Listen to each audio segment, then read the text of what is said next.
যুক্তরাষ্ট্রের president Donald Trump ক্ষমতা গ্রহণের প্রথম দিনেই দেশের দক্ষিণ সীমান্তে জাতীয় জরুরি অবস্থা ঘোষণা করেছেন। তার এই সিদ্ধান্তে অভিবাসন নীতিতে বড় ধরনের পরিবর্তনের আভাস পাওয়া গেছে। ব্রিটিশ সংবাদ মাধ্যম বিবিসির প্রতিবেদন অনুযায়ী স্থানীয় সময় সোমবার ওয়াশিংটনের ক্যাপিটল ওয়ান অ্যারেনায় শপথ গ্রহণ করেন ট্রাম্প। শপথ অনুষ্ঠান শেষে ওভাল অফিসে ফিরে একাধিক নির্বাহী আদেশে সই করেন তিনি। এর মধ্যে অন্যতম হল দক্ষিণ সীমান্তে জরুরি অবস্থা জারি। ট্রাম্প বলেন, এটি একটি বিশাল সিদ্ধান্ত। এর মাধ্যমে সীমান্ত নিরাপত্তা জোরদার করতে অতিরিক্ত সৈন্য ও জনবল মোতায়েন করা হবে। এর পাশাপাশি তার বহুল আলোচিত রিমেইন ইন মেক্সিকো নীতি পুনরায় কার্যকর করা হবে।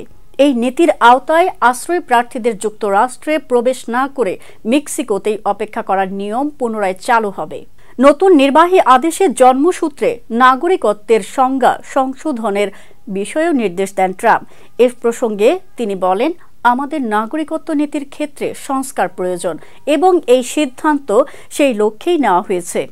এদিন শপথ গ্রহণের মাধ্যমে এক মেয়াদ বিরতিতে দ্বিতীয়বারের মতো যুক্তরাষ্ট্রের প্রেসিডেন্টের দায়িত্ব নিলেন ডোনাল্ড ট্রাম্প। তাকে শপথ বাক্য পাঠ করান সুপ্রিম কোর্টের প্রধান বিচারপতি জন রবার্টস। শপথ অনুষ্ঠানে তার সঙ্গে ছিলেন ভাইস প্রেসিডেন্ট জেডি ভ্যান্স।